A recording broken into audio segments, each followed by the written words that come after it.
Well, morning. Thank you to everybody who took the time to give me some feedback, some ideas and suggestions for what to do with this tunnel portal and this hillside area.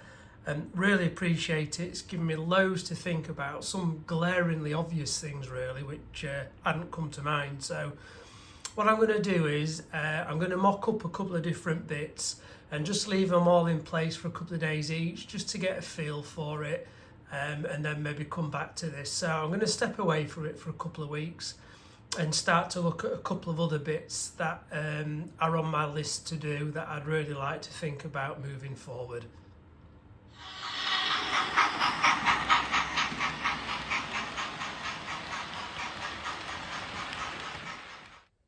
Okay, I've cleared the top now. All the tools I temporarily put on there, they're all cleared. And I'll just put a tape measure out, and it nearly is 9 foot, just under 9 foot to this edge here. All the track was actually done streamlined spacing, so I'm just wondering whether I could probably cut it from there, split it where that point is and take all this off in one, because I'm thinking it's probably the good start to be able to reuse that as part of the fiddle yard underneath, rather than picking it all up. I know you could probably get away on a fiddle yard with the lines being slightly closer apart, but 5 lines there, ready-made, 8 foot long, that's not bad. So I'm going to see if I can get it up in one. Not sure how I'm going to cope with some of the point work here. I've read and I've seen on some YouTubes where you can lightly spray it with warm water and it'll soften some of the PVA. So I might give that a go, see if it'll come away nicely. Well, I've managed to get some of the track work up. I might have been able to salvage the points. I'm not sure what points are like when you're reusing them once they've been ballasted, but if they're only going on the fiddle yard, I'll see how I get on with those. I've just cut these final 2 tracks with a Dremel right across the join, so once I work out where the screws are and the fixings are, this should, in theory, lift off in one piece. Well, that came off quite well. There was just one hidden screw I had to sort of wrench out, but the boards come out in one piece, still level, so I think that's probably a good head start now to use underneath without the need to take it all apart. I've put an order in with Wix, who I tend to use. So I've got a door been delivered, a bit more stud work, a set of handles and the hardware to go on the door, so I can get this in place and get the room sealed just to keep it warm. So that's arriving in a couple of days, so hopefully I'll spend a day or two just getting all that done, sorted, and I can get the smoke alarm back up then, because it makes me a little bit nervous not having that in place. Right, that's the new area for the little goods yard I'm thinking about. As you can see, it doesn't go anywhere near along there. So originally it was just this small square, 800mm by 600mm, and then I just added this little end piece on just to get rid of this sharp corner here. And just to extend it a little bit really. So I've no experience of what a goods yard looks like. I've been sort of looking at some images on Google. I don't want anything big, but I just need to start thinking about what it's going to look like now. Right, if there's a bit of a hum in here, I do apologise. I've had to put the heaters on because it's freezing today, but I'm also thinking about the incline down to a lower level, to a fiddle yard, and I wanted to run it along this front across to that corner where those boards are stood up, and have a helix under there. So from that edge I've put the tape measure out, and right along to here is roughly, you can see there, 4.3 meters. Now I was thinking of putting the point roughly there and bringing in the track out so it run parallel to this edge. So really the incline would start potentially somewhere there. So from there to the end it's just under 3.9 metres. I've got to allow for the start of the curve onto the helix, so I've worked out I'm going to have roughly 3.5 metres of length to be able to drop down 80mm to get under the board and have clearance.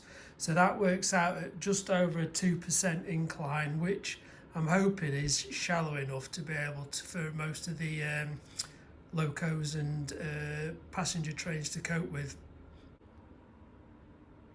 So that's the plan. I've just got to work out now the best way to get a really smooth, consistent incline across this edge, the best way to fix it, because I can't really afford any bows or dips or bumps in that, so that might just take a little bit of planning. And then obviously I need to source a helix. I've been looking, there's a couple I've seen, I can't find any reviews on them though, so it makes me a little bit nervous. Because I've got no experience really in what a goods yard would look like, or a shunting yard, I will look at some images, some Google images, see what I can come up with, but I'm going to measure this out and I'm going to put it onto anyrail. I've had anyrail for quite a while, I never really use it, but I think for this I'm just going to try and plan it out on there, just so I get the right amount of track work really, but something that looks realistic and would actually work. Right, so my first attempt at trying to design a small goods yard. As I say, I have no experience of a working goods yard. I don't necessarily want it to be a working one, I just wanted a bit of an area where I could put some wagons and a bit of an industry. So I used anyrail, which I say I've had for a while. I saw that Chadwick actually printed his off full scale. I thought, what a cracking idea. Any excuse to mess around with a bit of paper and some Christmas wrapping tape. So I've done that. So the idea was I wanted a line with a goods shed. That was just an image I printed. I don't even think that's big enough actually, but a goods shed. I wanted some low relief factories across the back, then kind of an access road coming in for loading, but also access to this goods shed. Whether that's wide enough, I'm not sure. But I knew that I wanted just a little run around for the engine to uncouple, come back round, and then just some storage sidings really, and maybe a little of a head shunt there just to park a shunting loco. So first attempt, it's really good actually being able to print these out and just have a look what it looks like. Couple of issues I have got is the spacing is not right there. I didn't realise. That's standard centres, but that's far too narrow, so that needs pulling this way a bit. I've got the joining the boards there, so it's going to foul these 2 points. So what I'm thinking is I could maybe move this one back, this point, whoops, even back to there, and just slide that back. But then I'm just thinking where I've got this crossover for the run around for the engine, maybe if it runs around it can only run right onto this long one, so would it be better putting a double slip in there actually and joining it onto this one as well, so the engine's got the option to be able to come straight across onto this one.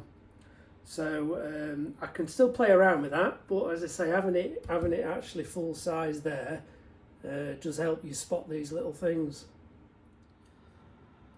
So effort number 2, I think I'm happy with this one. So still pretty similar design, but I've made that wider just so there's better access, because that will be a road. I don't know what sort of factory I'm going to put there yet, but there will be light relief. And there's probably a bit of a turning area where the goods shed is. So when the engine comes into there, I put a double slip in there now, so it can either go back into that track, or it can come straight across into this one and into there. So this I'm not sure about. I didn't know whether to have another line going off on its own, and maybe some factories or something around here.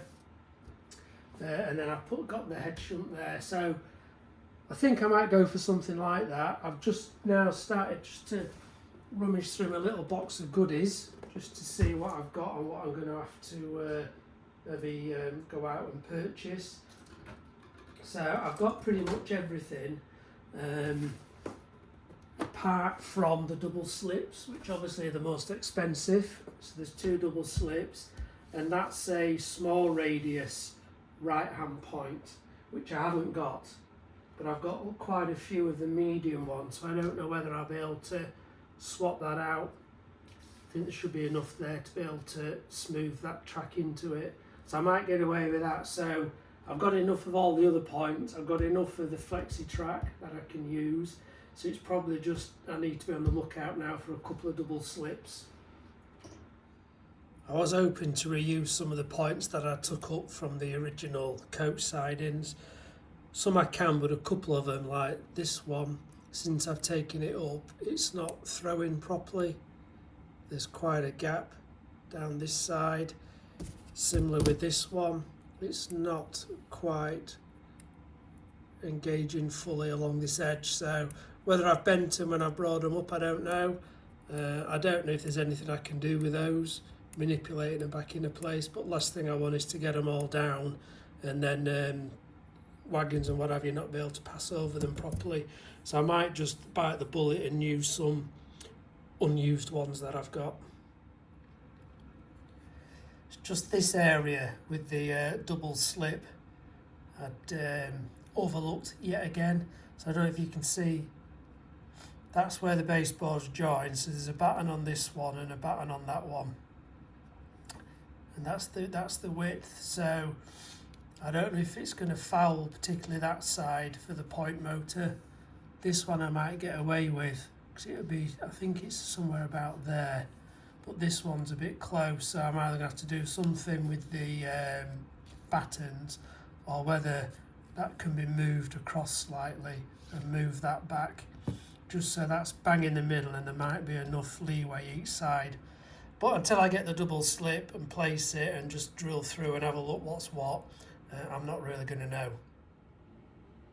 I don't know if you can see that very well, but I've just put a string line now from where I would expect the incline to start all the way down along this edge, and it gets to along here, and then the gap I've got from the top of there to there is the 80 mil, which I need. Obviously I'm going to have to do something with this supporting beam, so I'm just deciding. So that's kind of what the incline will look like. I'm just trying to work out the best way to do it.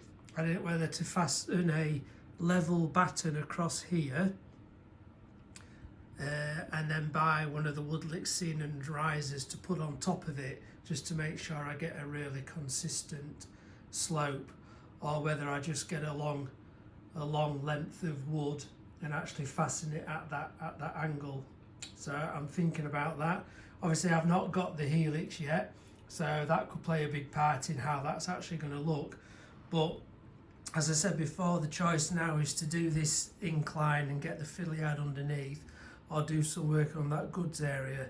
Now, unfortunately both are going to involve quite a bit of expense, because I do need some double slips and what have you for the goods yard, and I do need to look at some helixes. So that may just have to go on the back burner for a while, and I may have to look at doing some other jobs on the layout which probably don't involve as much expense.